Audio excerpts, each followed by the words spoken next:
Ya sudah, ini adalah satu apa ya, pertanyaan tambahan, atau bukan cuma pertanyaan tambahan tapi bahkan ada apa ya, hari tambahan gitu. Pertanyaannya ada dua, jadi ini ada hari khusus untuk membahas tentang sumpah ini ya.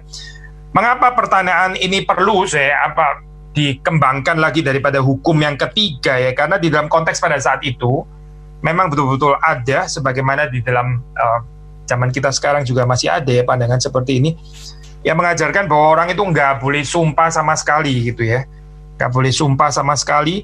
Nah biasanya mereka ini mengambil dari ya ayat Alkitab juga, tapi mereka nggak melihat keseluruhan konteks di dalam kitab suci ya, tapi ayat tertentu di dalam perikop tertentu, lalu terus kemudian itu diambil, yang nggak boleh sumpah, ya katakan ya, tidak katakan tidak, di luar itu nggak boleh sumpah sama sekali. Padahal di dalam bagian yang lain itu di dalam kitab suci ada bagian dicatat tentang sumpah ya, sumpah yang benar, sehingga kita mesti melihatnya itu secara keseluruhan gitu. Makanya muncul pertanyaan seperti ini saya, dan isunya itu sebetulnya lebih besar ya. Isunya kalau sudah bisa membaca dalam bagian itu, isunya lebih besar daripada ini gitu ya, tentang konsep kerajaan Allah yang keliru ya. Sekali lagi tadi kita mengatakan sampai sekarang pun ada pandangan seperti ini ya, masih very much alive gitu ya, orang yang nggak mau sumpah ya, apa itu, nggak mengakui negara gitu ya. Jadi buat mereka itu negara itu nggak harusnya ada, itu evil gitu ya, itu sesuatu yang jahat ya. Kita percayanya itu adalah kerajaan Allah, jadi pemerintahan di dunia itu dianggap sebagai sesuatu yang keliru gitu ya. Terus kemudian misalnya contoh-contoh sederhana, nggak mau hormat bendera gitu ya, hormat bendera itu salah karena itu dianggap sebagai apa itu, penyembahan berhala dan sebagainya. Ini gambaran-gambaran ekstrim seperti ini ya. Seperti saudara tahu, itu kan masih sangat hidup ya di dalam keadaan kita sekarang. Makanya kita perlu addressing konsep ini. Sekali lagi kita mengatakan bahwa sebetulnya yang terjadi adalah orang itu masuk ke dalam konsep spiritualis ya, spiritualisme yang keliru gitu, dan mereka menghidupi itu.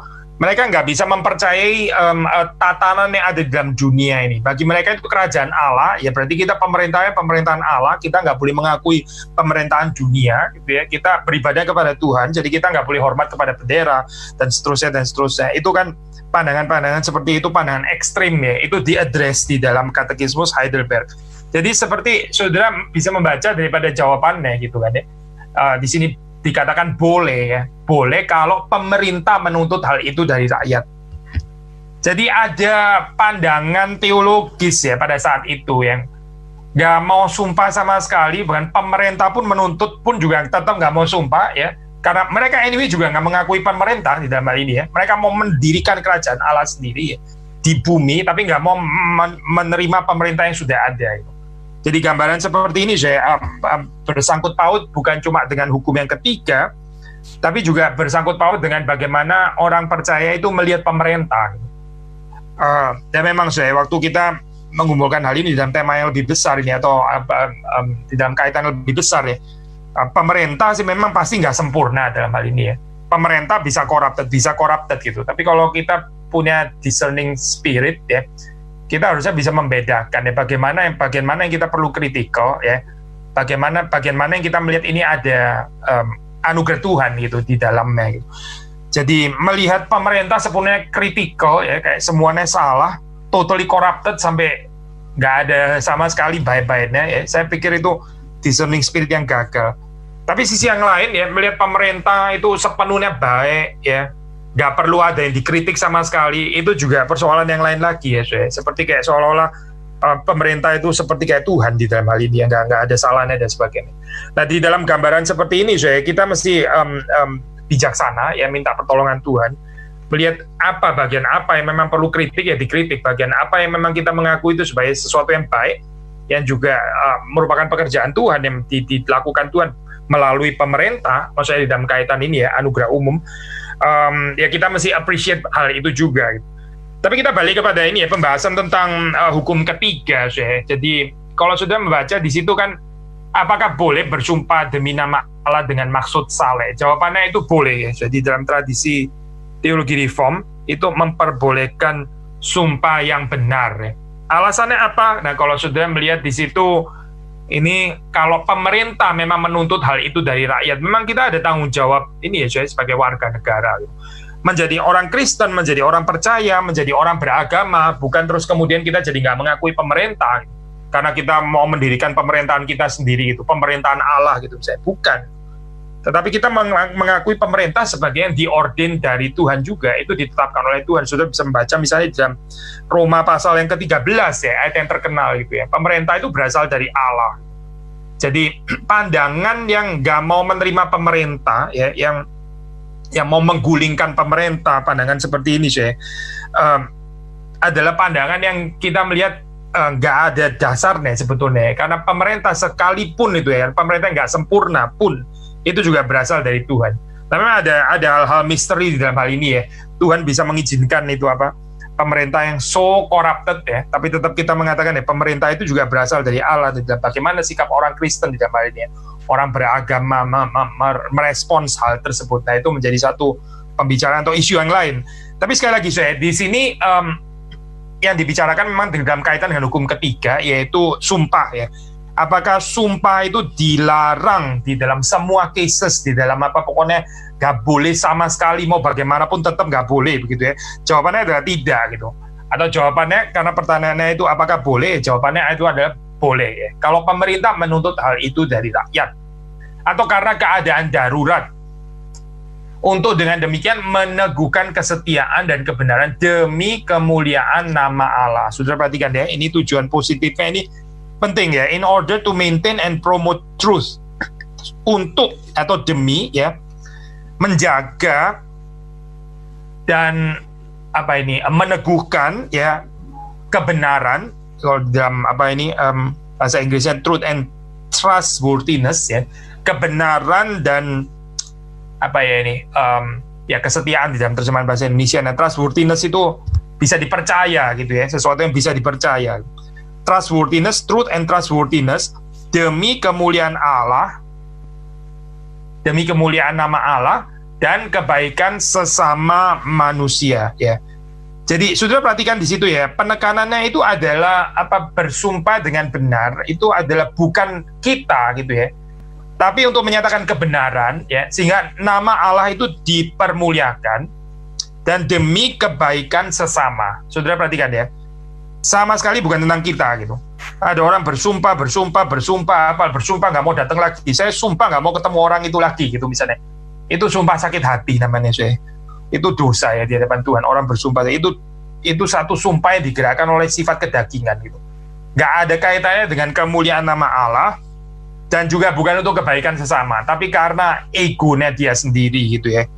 Karena kecongkaannya dia sendiri, karena kesombongannya dia sendiri gitu. Itu adalah dosa di hadapan Tuhan ya. Kalau kita mau mengaitkan ya, ini adalah pelanggaran hukum ketiga sebetulnya gitu ya. Kita sudah membahas ya dalam hukum ketiga, yaitu kita sudah bahas di sini hukum ketiga ini. Kalau di dalam Katekismus Heidelberg khususnya waktu dikaitkan dengan penghujatan nama Tuhan, itu adalah dosa yang paling besar ya di sini. No sin is greater or provoke God's wrath. Dosa yang nggak ada lebih besar yang bisa memprovok murkanya Tuhan, lebih daripada blasfemi ini ya, lebih daripada penghujatan nama Tuhan itu. Jadi kita mesti serius dalam hal ini. Nah ini memang pertanyaan turunan dalam hal ini ya, tentang sumpah. Ada sumpah yang benar, sumpah demi nama Allah, untuk kemuliaan nama Allah dan demi kebaikan sesama. Tapi juga ada sumpah yang egois. Nanti kita bahas terutama di dalam pertanyaan ke-102 ya. Tapi kita mau membaca dulu ini ayat-ayat di dalam pertanyaan 101 ini. Kita membaca Ulangan pasal 6. Baca Ulangan pasal 6, Ulangan pasal yang ke-6. Kita membaca ayat yang ke-13. Engkau harus takut akan Tuhan Allahmu. Kepada Dia haruslah engkau beribadah dan demi namanya haruslah engkau bersumpah. Saudara perhatikan ya, ini di dalam konsep Ulangan, sumpah yang benar itu adalah demi nama Tuhan ya. Bukan bersumpah demi diri sendiri gitu, bukan itu. Itu kita bersumpah demi diri sendiri ya, itu tidak menguduskan nama Tuhan, karena sumpah itu adalah demi nama Tuhan. Memang waktu kita bersumpah demi nama Tuhan, jangan kita demi nama Tuhan ternyata terus kemudian menggunakannya in vain ya, menggunakannya dengan sia-sia gitu. Itu dosa yang lain lagi gitu ya. Tetapi bahwa sumpah itu adalah sumpah demi nama Tuhan, seperti saudara membaca di dalam ayat ini ya. Substansinya itu adalah hati yang dipenuhi dengan hati yang takut akan Tuhan. Orang yang sembarangan sumpah itu sebenarnya nggak ada hati yang takut akan Tuhan. Dia nggak ada fear of the Lord. Dia nggak takut akan Tuhan sebetulnya. Karena itu dia bisa sembarangan sumpah. Entah sumpah demi dirinya sendiri yang egois tadi gitu ya, atau sumpah demi nama Tuhan tapi menggunakan nama Tuhan itu dengan keliru gitu ya. Itu adalah orang yang tidak takut akan Tuhan. Karena sudah membaca di dalam Ulangan pasal 6 ini ya, substansi di sini ya, sekali lagi ya, itu bicara tentang hati yang takut akan Tuhan. Orang yang takut akan Tuhan, ya dia beribadah kepada Tuhan, dan dia bersumpah demi nama Tuhan. Sekali lagi ya, orang yang takut akan Tuhan, dia beribadah kepada Tuhan, dan dia bersumpah demi nama Tuhan. Jadi saudara melihat di sini di dalam Ulangan pasal 6, jelas ada sumpah yang benar gitu kan ya. Karena kalau nggak boleh sumpah sama sekali nggak akan ada ayat ini gitu. Kita membaca Genesis 21 ya, Kejadian pasal yang ke-21. Kita membaca Kejadian pasal yang ke-21 ayat yang ke-24 ya. Ayat yang ke-24. Lalu kata Abraham, aku bersumpah. Tetapi Abraham menyesali Abimelek tentang sebuah sumur yang telah dirampas oleh hamba-hamba Abimelek, dan seterusnya dan seterusnya. Sudah bisa baca ceritanya ya, maksudnya itu 25, 26 atau even sebelumnya di situ. Saudara membaca di situ, saya baca 23 ya. Oleh sebab itu bersumpahlah kepadaku di sini demi Allah bahwa engkau tidak akan berlaku curang kepadaku atau kepada anak-anakku atau kepada cucu cicitku sesuai dengan persahabatan yang kulakukan kepadamu. Demikianlah harus engkau berlaku kepadaku dan kepada negeri yang kau tinggali sebagai orang asing. Lalu terus kemudian ayat 24 yang kita baca. Lalu kata Abraham, aku bersumpah. Jadi Abraham bersumpah demi nama siapa ya? Demi nama Allah, demi Allah, seperti dikatakan dalam ayat ke-23 kan ya. Ini bersumpah demi Allah. Berarti saudara melihat di sini Abraham itu bersumpah demi Allah. Jadi bukan nggak boleh di sini bersumpah. Dan sudah perhatikan juga dalam ayat ke-23, jadi sumpah itu demi apa? Again, ini bukan demi Abraham gitu ya. Bukan karena kekesalannya Abraham ya, bukan Abraham sedang mengutuki gitu ya. Itu kedagingan berdosa ya di dalam di hadapan Tuhan. Tapi ini adalah bersumpah seperti yang dikatakan di dalam Pertanyaan 101 ya. Ini demi kebaikan orang lain. Makanya di sini dikatakan ya, untuk atau demi kemuliaan nama Allah dan kebaikan sesama kita. Nah di sini kalau saudara membaca di situ ya, Abraham itu bersumpah ya demi nama Allah dan demi kebaikan daripada yang disebut sahabat tersebut ya. Ini adalah konteks persahabatan ya. Sekali lagi ya, kontrasnya yaitu tadi gitu ya, anti persahabatan gitu ya. Saya bersumpah nggak mau ketemu dia lagi. Nah itu sumpah yang ngawur, saya nggak ada tempatnya itu sumpah seperti itu.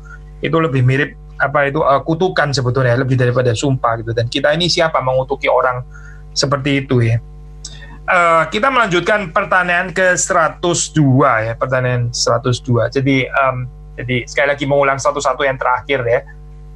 Kalau sudah membaca di situ kita mendapati bahwa sumpah yang benar itu indeed ada di dalam firman Tuhan dan orang bisa menggunakannya dengan benar. Bahkan di dalam kitab suci kita membaca ada cerita ya orang bersumpah seperti Abraham jadi bersumpah dengan benar. Nah sekarang pertanyaan 102 ya.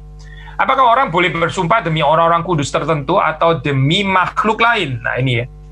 Bersumpah demi orang-orang kudus. Bersumpah demi makhluk lain. Jawabannya tidak. Karena bersumpah dengan benar adalah berseru kepada Allah supaya dia satu-satunya yang mengetahui isi hati manusia sudi memberikan kesaksian tentang kebenaran dan menghukum aku kalau aku bersumpah dusta. Tidak ada makhluk yang berhak mendapat kehormatan itu. Saya pikir jelas ya, ini penjelasan daripada Heidelberg gitu ya. Kita cuma boleh bersumpah demi nama Allah, maksudnya kita minta Allah itu menjadi saksi di dalam hal ini ya. Saksi yang benar ya. Dan gak ada makhluk yang lain yang bisa disejajarkan dengan Allah yang menjadi saksi yang benar itu. Di dalam pengertian sumpah maksudnya ini sesuatu yang sangat serius. Kita memanggil nama Allah, meminta dia untuk menjadi saksi bahwa yang kita katakan ini benar. Seandainya yang kita katakan tidak benar ya, itu betul-betul merupakan satu dosa yang besar ya. Karena kita menyeret Tuhan seperti kayak menjadi satu saksi dusta akhirnya gitu. Padahal Tuhan kan bukan saksi dusta ya dalam hal ini. Tuhan itu adalah sumber segala kebenaran. Waktu dia menjadi saksi di dalam hal ini, ya, menyaksikan kebenaran yang kita katakan, dan needless to say, yang kita katakan itu pasti harus benar gitu. Nah, kalau kita mengatakan sesuatu yang tidak benar gitu ya, berarti kita sedang menyeret Tuhan untuk menjadi saksi dusta dong, berarti gitu. Menjadikan Tuhan menjadi saksi dusta, itu dosa sangat besar saya dalam hal ini gitu. Sekali lagi ya, menjadikan Tuhan itu menjadi saksi kepalsuan, ya ini dosa sangat besar. Karena Tuhan itu bukan dusta, Tuhan itu adalah sumber segala kebenaran. Jadi sudah membaca di dalam bahasan di sini ya. Waktu kita baca di situ kita dilarang untuk bersumpah demi orang-orang kudus, demi makhluk lain ya. Mengapa? Ya karena sumpah itu demi nama Tuhan ya. Tuhan itu satu-satunya mengerti isi hati kita. Di dalam kaitan ini kita juga bisa membaca ini ya yang ditulis di dalam Matius itu ya. Jika ya kita katakan ya, tidak kita katakan tidak ya. Di dalam pengertian apa ya? Tuhan itu mengetahui isi hati kita. Sumpah itu nggak akan menolong sumpah yang salah nggak akan menolong orang itu akan lebih percaya kepada kita, karena pada dasarnya itu Tuhan yang mengetahui kebenaran. Jadi kita bersumpah seperti kayak mau menegaskan sesuatu gitu ya, seperti seolah-olah kita takut untuk tidak dipercaya. Nah ini berarti sikap hati kita itu lebih takut tidak dipercaya manusia daripada Tuhan melihat sesungguhnya. Tuhan melihat sesungguhnya itu kan sesuatu yang cukup ya di dalam hal ini ya. Tuhan menyaksikan ini kebenaran atau tidak. Kalau kita memang mengatakan kebenaran, kita mengatakan dia, kita mengatakan dia, itu disaksikan oleh Tuhan. Tapi kita mengatakan satu kebohongan, terus kita tambahi dengan sumpah, supaya kita meyakinkan ya, supaya lebih persuasif. Ya kebohongan juga kan sebetulnya gitu. Itu tetap merupakan satu dusta kan sebenarnya. Jadi sudah membaca di dalam Alkitab ya, misalnya di dalam 2 Korintus 1, 2, 3, kita membaca beberapa ayat ya tentang ini ya, pertanyaan di 102 ini. 2 Korintus 1, saya membaca 2 Korintus 1, ayat yang ke-23 ya, ayat yang ke-23. Tetapi aku memanggil Allah sebagai saksiku, ia mengenal aku bahwa sebabnya aku tidak datang ke Korintus ialah untuk menyayangkan kamu ya. Nah ini sebetulnya ya, memanggil Allah sebagai saksiku ya, ini sumpah berarti. Secara spirit inilah sudah sumpah gitu. Artinya apa? Yaitu memanggil Allah menjadi saksiku ya. Waktu seorang bersumpah demi nama Allah, itu berarti dia melibatkan Allah untuk menjadi saksi bahwa yang dia katakan itu adalah kebenaran. Nah ini Paulus pun bersumpah sebetulnya memanggil Allah menjadi saksinya, dan dia mencukupkan diri bahwa Tuhan itu mengenal dia. Tetapi orang Korintus ini ya, di dalam hal ini orang Korintus ini memang mencurigai ya. Mereka itu di dalam satu keadaan yang sangat negatif ya, highly suspicious terhadap kerasulannya Paulus dan sebagainya, terus merongrong di dalam hal ini ya, tidak menghargai kerasulan daripada Paulus ya. Sampai di sini dia mengatakan kalimat seperti ini, aku memanggil Allah sebagai saksiku, ia mengenal aku bahwa sebabnya aku tidak datang ke Korintus ialah untuk menyayangkan kamu ya. Saya nggak sedang bahas ini ya, saya konteksnya di dalam Korintus. Kalau sudah mau baca ya silakan baca keseluruhan perikop di sini ya, mulai dari ayat-ayat sebelumnya. Tapi intinya cukup mengatakan di sini bahwa Paulus dia sendiri itu memanggil Allah untuk menjadi saksinya ya. Ini berarti bicara sumpah sebetulnya di dalam hal ini ya. Di dalam perjanjian baru pun juga ada sumpah. Kita membaca Matius 5. Nah ini kemudian ayat yang mungkin seringkali dipakai ya, larangan sumpah sama sekali gitu misalnya ya. Tapi sekali lagi kita nggak bisa mengeksklud ayat-ayat yang tadi kita sudah baca gitu. Kita membaca Matius 5 ya 34 sampai 37 ya. Tetapi aku berkata kepadamu, janganlah sekali-kali bersumpah, baik demi langit karena langit adalah takhta Allah, maupun demi bumi karena bumi adalah tumpuan kakinya, ataupun demi Yerusalem karena Yerusalem adalah kota raja besar. Janganlah juga engkau bersumpah demi kepalamu, karena engkau tidak berkuasa memutihkan atau menghitamkan sehelai rambutmu. Jika ya, hendaklah kamu katakan ya. Jika tidak, hendaklah kamu katakan tidak. Apa yang lebih daripada itu berasal dari si jahat. Di dalam pengertian apa ya, ayat ini mengatakan jangan bersumpah, terus kalau ya katakan ya, jika tidak katakan tidak.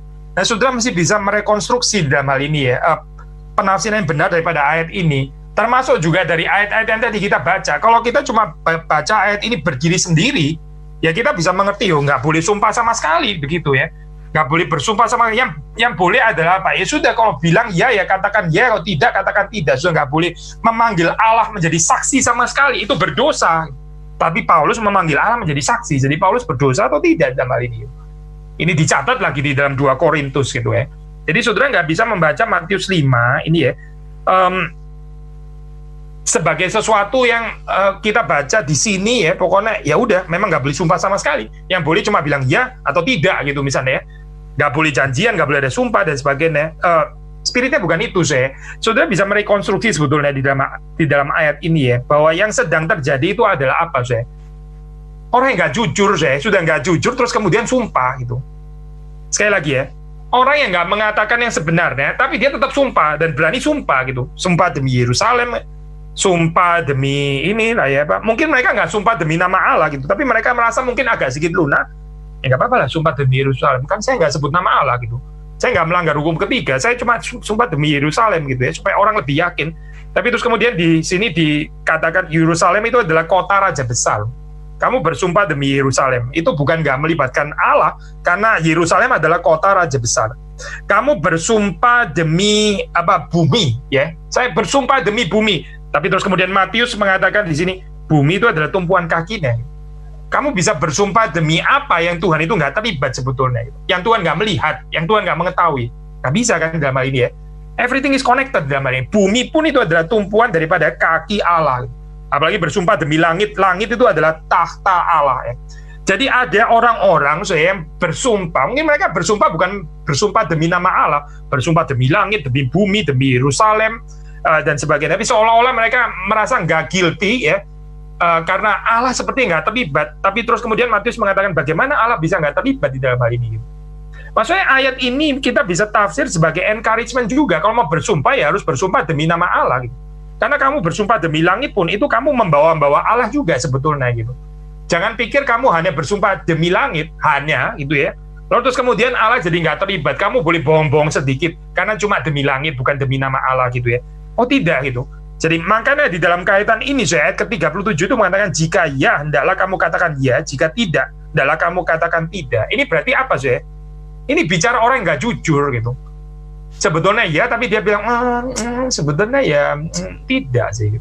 Padahal sebetulnya iya. Gitu. Atau sebetulnya tidak, tapi dia bikin gimana ceritanya akhirnya jadi iya. Gitu. Makanya di dalam ayat 37 ini dikatakan jika ya, hendaklah kamu katakan ya. Jika tidak, hendaklah kamu katakan tidak. Apa yang lebih daripada itu berasal dari si jahat. Kenapa berasal daripada si jahat? Coy? Bukan sumpahnya yang berasal daripada si jahat. Bukan, coy. Bukan. Kalau kita tafsir ayat ini tanpa ini ya, rekonstruksi yang jelas seperti ini, kita bisa pikir pokoknya semua sumpah itu berasal daripada si jahat gitu. Bukan gitu. Yang berasal daripada si jahat itu apa? Ya itu dusta atau kebohongan itu tadi gitu. Sebetulnya nggak betul-betul ya gitu ya. Sebetulnya itu tidak, tapi dibilang bagaimana jadi ya gitu ya, dibilang ya dan disertai dengan sumpah demi langit. Sudah mengerti ya maksudnya? Sebetulnya ini nggak betul-betul afirmatif, nggak betul-betul ya. Jadi ini orang yang nggak jujur, yang diputar-putar sedikit ya. Ngomongannya nggak bisa dipegang, ya jadi tidak dan tidak bisa ya gitu. Dan dia sertai dengan sumpah ya demi langit, demi bumi atau demi kepalaku sendiri. Gak apa-apa dong saya sumpah demi nama sendiri. Orang saya nggak sebut-sebut nama Allah gitu. Tapi di sini dikatakan ya, bersumpah demi kepalamu. Kamu itu nggak berkuasa untuk memutihkan atau menghitamkan sehelai rambut pun. Jadi sumpah demi diri sendiri pun ya. Saya sumpah dengan diri saya sendiri. Saya nggak mau ketemu orang itu lagi gitu ya. Bersumpah demi diri kan ya. Ayat ini berkata, kamu bersumpah demi diri sendiri. Di sini diwakili dengan kepala gitu ya. Kamu itu nggak berkuasa untuk memutihkan, menghitamkan sehelai rambutmu. Kamu main-main dengan sumpah ya. Itu berasal dari si jahat. Kalau ya, kita katakan ya. Kalau tidak, kita katakan tidak. Jangan kita tidak akhirnya jadi ya, jangan kita ya akhirnya jadi tidak, dan sudah itu disertai dengan sumpah lagi. Entah itu sumpah demi kepala, demi diri sendiri, demi langit, demi bumi, demi Yerusalem dan sebagainya. Nggak akan menolong di dalam hal ini. Jadi sudah mengerti ya konteks ini apa Matius 5 ya. Bukan nggak boleh bersumpah sama sekali. Saya orang kalau cuma baca Matius 5 ya, kita bisa masuk ke dalam pandangan ekstrim itu tadi. Waktu di gedung pengadilan diminta sumpah tetap nggak mau sumpah. Kenapa? Ya Matius 5 nggak boleh sumpah gitu. Saya nggak mau sumpah gitu. Diminta oleh pemerintah pun tetap nggak mau sumpah. Saya nggak mau disumpah gitu ya. Nggak mau sumpah, nggak mau hormat bendera, nggak mau apa. Karena salah baca di dalam hal ini gitu. Salah mengerti ya. Kita nggak bisa hanya membaca Matius 5 ini saja, tapi kita mesti membaca ayat-ayat yang tadi kita baca. Ya, sebetulnya bukan cuma ayat itu, tapi masih banyak sih contoh yang lain gitu di dalam Perjanjian Lama, di dalam Perjanjian Baru ya, tentang sumpah yang benar. Dan itu semuanya berkaitan dan nggak bisa dipisahkan dari pembacaan daripada Matius 5. Nah, kita membaca Matius 23, Matius 23 masih di dalam Injil ini ya. Matius 23 kita membaca 16 ya, agak panjang. 16 ya. Celakalah kamu, hai pemimpin-pemimpin buta yang berkata bersumpah demi bait suci, sumpah itu tidak sah, tetapi bersumpah demi emas bait suci, sumpah itu mengikat. Hai kamu orang-orang bodoh dan orang-orang buta, apakah yang lebih penting, emas atau bait suci yang menguduskan emas itu? Bersumpah demi mezbah, sumpah itu tidak sah, tetapi bersumpah demi persembahan yang ada di atasnya, sumpah itu mengikat. Hai kamu orang-orang buta, apakah yang lebih penting, persembahan atau mezbah yang menguduskan persembahan itu? Jadi di sini Tuhan Yesus ini ya, saya sedang berurusan dengan orang-orang munafik gitu ya, menciptakan peraturan-peraturan keagamaan tertentu gitu ya, yang sebetulnya itu kalau dipikir-pikir gitu ya, waktu di sini dibongkar, diekspos oleh Tuhan Yesus, itu doesn't make any sense di dalam hal ini ya. Theologically itu salah gitu ya, ini sangat misleading. Misalnya di sini ya dikatakan, oh kalau bersumpah demi bait suci itu nggak sah gitu ya. Jadi orang mesti bersumpah emas yang ada di dalam bait suci. Nah ini aja sudah menimbulkan pertanyaannya. Kenapa kok mesti emas ya? Apakah emas jadi lebih berharga dari bait suci? Kalau emas lebih berharga daripada bait suci, nah ini orang konsepnya sebetulnya itu cinta kekayaan, cinta emas, cinta uang, atau cinta bait suci yang menyatakan kehadiran Tuhan. Sebetulnya hatinya ini lebih kemana sih sebetulnya? Ini kan sebetulnya bisa menimbulkan pertanyaan gitu ya. Emas itu cuma emas ya, kalau nggak ada di dalam bait suci ya dia ada di tempat lain ya sudah, dia cuma emas di dalam hal ini. Tapi emas ini menjadi khusus justru karena dia ada di dalam bait suci gitu kan ya. Jadi bait sucinya di dalam hal ini dikatakan yang menguduskan emas itu. Otherwise emas ini ya cuma emas gitu. Tapi di sini sudah orang-orang munafik ini membuat emas itu jadi bisa lebih berharga daripada bait sucinya. Persembahannya itu lebih berharga daripada mezbahnya ya. Maksudnya kemungkinan undangan Tuhan sehingga orang itu boleh mempersembahkan kepada Tuhan ini dianggap lebih nggak penting daripada persembahan manusia. Sudah nangkep nggak poin ini kan ya? Jadi ini persoalan itu deeper ya, mana sih yang lebih penting ya? Ini tidak mana? Yang lebih besar tuh Tuhan yang memberikan kepada kita kesempatan untuk mempersembahkan diri ya. Mezbah itu, altar itu kan ya. Ini kan simbol, ini kan gambaran daripada Tuhan yang memperbolehkan manusia mempersembahkan bagi dia begitu kan, atau persembahan kita yang lebih penting gitu. Nah orang-orang ini saya lebih menekankan persembahannya.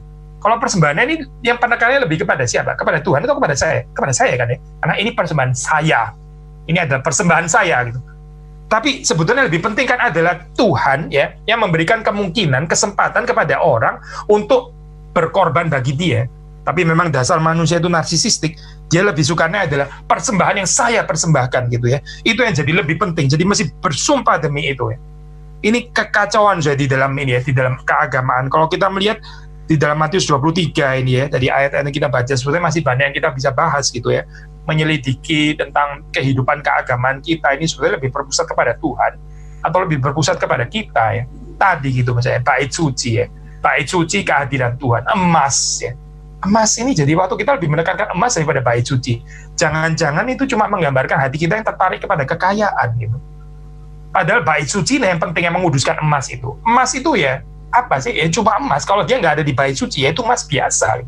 Emas yang nggak ada bedanya dengan emas yang lain. Tapi ini jadi tertarik dengan emas yang jangan-jangan ya itu mencerminkan bahwa pemimpin-pemimpin agama ini memang cinta uang gitu.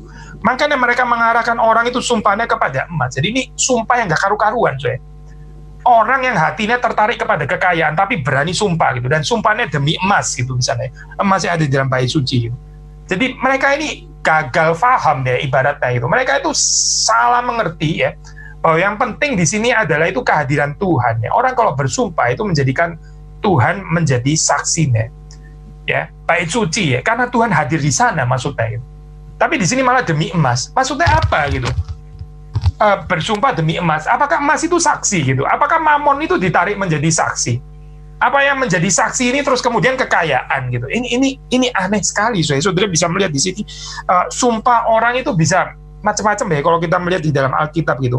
Intinya adalah kita tidak lagi memanggil Allah itu menjadi saksi yang benar, tapi kita ini ya menjadikan saksi-saksi yang bisu, ya, saksi-saksi palsu, benda-benda mati gitu misalnya. Saya bersumpah demi kekayaan saya gitu misalnya. Jadi maksudnya apa saya? Terus apa gitu? Kalau saudara nggak menepati, biarlah kekayaanmu habis gitu. Ya kok cuma kekayaan saya? Kekayaan apa artinya gitu? Tapi buat saudara itu seperti sesuatu yang sangat berharga sekali gitu ya. Jadi kita bersumpah demi emas. Maksudnya kalau kita nggak menepati terus, biarlah emas ini habis gitu misalnya. Biarlah kekayaan saya habis. Terus kalau kekayaan habis, memang kenapa gitu? Ya jangan dong, kekayaan itu penting sekali. Nah ini kan ya ini kalimat yang kita mau dengar gitu. Memang hati kita sebenarnya tertarik pada kekayaan. Makanya kita bersumpah demi kekayaan gitu. Itu semacam Tuhan saya. Yang dengan apa kita bersumpah, itu adalah semacam Tuhan di dalam kehidupan kita. Saya bersumpah demi diri saya sendiri. Memang lu Tuhan gitu ya. Saudara itu Tuhan gitu. Saudara bersumpah demi dirimu, itu kamu Tuhan gitu. Kita cuma boleh bersumpah demi Tuhan. Waktu kita bersumpah demi yang lain, kita menjadikan itu seperti Tuhan sebetulnya. Kepentingan barang yang atasnya atau demi namanya kita bersumpah, itu menjadi seperti Tuhan di dalam kehidupan kita. Gitu. Kenapa kita nggak bersumpah demi nama Tuhan dengan benar dalam hal ini? Ya karena mungkin Tuhan nggak betul-betul penting di dalam kehidupan kita. Jadi kita bersaksi, minta yang menjadi saksi itu kekayaan kita, yang menjadi saksi adalah keledai lah, menjadi saksi kita adalah ya orang-orang kudus dan sebagainya gitu. Yang tidak mungkin lebih tinggi daripada Tuhan. Inilah saya. Jadi ini bukan cuma urusan sumpah itu boleh atau nggak boleh ya. Tapi pandangan kita tentang sumpah itu seringkali menggambarkan kedalaman kerohanian kita ya. Kerohanian kita itu seperti apa sih di hadapan Tuhan? Coba perhatikan ayat-ayat ini ya. Bersumpah demi persembahan itu mengikat ya. Tapi bersumpah demi mezbah itu nggak sah gitu. Jadi poinnya apa di sini saya? Persembahan saya lebih penting daripada Tuhan yang memperkenankan saya untuk bisa memberikan persembahan. Nah, coba saya poinnya. Alangkah antroposentrisnya kehidupan keagamaan manusia. Nah, sumpahnya pun adalah sumpah yang seperti itu. Jadi di sini ya, teologi sumpah ini membongkar keadaan keagamaan manusia di situ ya. Betapa dia itu lebih mementingkan dirinya sendiri dan persembahannya lebih daripada Tuhan ya, yang memberikan kesempatan kepada manusia untuk berkorban bagi dia. Ini dianggap sebagai sesuatu yang nggak penting. Seolah-olah manusia mau mengatakan, apa gunanya ada mezbah? Apa gunanya Tuhan menawarkan orang boleh persembahan kalau nggak ada yang mau persembahan kepada dia? Akhirnya dia juga sendiri kasihan kan? Congkak luar biasa ya saya keadaan seperti ini ya. Sekali lagi ya, apa gunanya Tuhan memberikan kesempatan untuk orang mempersembahkan kalau nggak ada yang mempersembahkan diri? Dan karena itu persembahan itu yang lebih penting dalam ini. Makanya sumpahnya kita mesti sumpah terhadap persembahan itu, bukan mezbahnya. Mezbahnya itu kosong kalau nggak ada persembahan saya. Apa nggak congkak saya orang seperti ini gitu? Saudara perhatikan ya, dari teologi sumpah ya itu Tuhan membuka ya itu kedok kemunafikan daripada pemimpin-pemimpin agama ini. Tapi bukan cuma mereka saudara dan saya juga gitu. Saudara dan saya juga ya, di dalam kehidupan kita ya, kita ini lebih mementingkan apa ya? Waktu kita mau mengatakan kebenaran itu ya, siapa yang kita boleh harapkan menjadi saksi? Apakah Tuhan? Atau kita mau menarik seluruh dunia untuk ini ya? Ada orang kalau misalnya difitnah itu wah lihat dia langsung tulis surat Dia tulis surat, dia kirimkan kepada 100 pemimpin gereja dia tulis surat, dia teleponin satu-satu. Saya sebenarnya nggak gitu ya. Wah, dia melakukan approach gitu ya, berbagai macam supaya orang jangan salah mengerti dia gitu ya. Ya memang dia sedang difitnah sih ya. Kenapa nggak cukup ya dengan Tuhan yang menjadi saksinya dia gitu? Kenapa nggak mencukupkan diri dengan Tuhan yang mengetahui ya? Tuhan itu adalah Tuhan, tapi dia kayaknya Tuhan itu kecil ya di dalam kehidupannya. Maka dia lebih sibuk untuk meyakinkan pemimpin-pemimpin gereja supaya mengerti dia, supaya mengerti duduk kebenarannya. Karena apa? Ya karena Tuhan terlalu kecil di dalam kehidupannya. Pemimpin-pemimpin gereja itu Tuhan di dalam kehidupannya orang-orang seperti itu. Jadi dia panik kalau disalah mengerti orang lain. Yaitu berarti orang lain itu adalah Tuhan bagi dia gitu. Dia nggak takut kalau Tuhan itu melihatnya bagaimana, dia nggak takut gitu. Memang nggak ada takut akan Tuhan. Dia lebih takut kepada penilaian manusia. Dan saudara menyadari di sini, waktu kita membicarakan tentang sumpah, ini bukan cuma bicara sempit, sumpah itu boleh, nggak boleh, jadi boleh sumpah nggak? Kalau boleh sumpah, lebih daripada itu sebetulnya dibicarakan di sini ya. Nah, kita membaca ini ayat terakhir, yaitu Yakobus 5, ayat yang ke-12 ya. Ayat yang ke-12. Tetapi yang terutama, saudara-saudara, janganlah kamu bersumpah demi sorga maupun demi bumi atau demi sesuatu yang lain. Jika ya, hendaklah kamu katakan ya. Jika tidak, hendaklah kamu katakan tidak, supaya kamu jangan kena hukuman.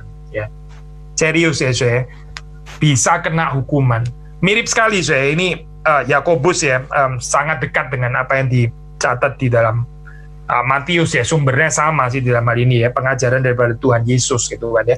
Jadi saudara membaca juga di dalam bagian ini penekanan ya, jika ya hendaklah kamu katakan ya, jika tidak hendaklah kamu katakan tidak. Maksudnya apa sekali lagi saya? Kejujuran, kebenaran yang bukan dusta ya. Bukan perkataan yang terus gonta-ganti nggak bisa dipegang ya, sudah nggak bisa dipegang terus kemudian disertai dengan sumpah lagi supaya bisa seperti lebih meyakinkan orang lain. Tapi Tuhan yang mengetahui kedalaman hati kita, Tuhan tahu isi hati saudara dan saya, sebetulnya keadaan kita itu seperti apa ya. Jadi teologi sumpah ini membawa kita apa ya? Membawa kita ke dalam satu kehidupan spiritualitas ya, yang belajar untuk mencukupkan diri dengan Tuhan sebagai saksi.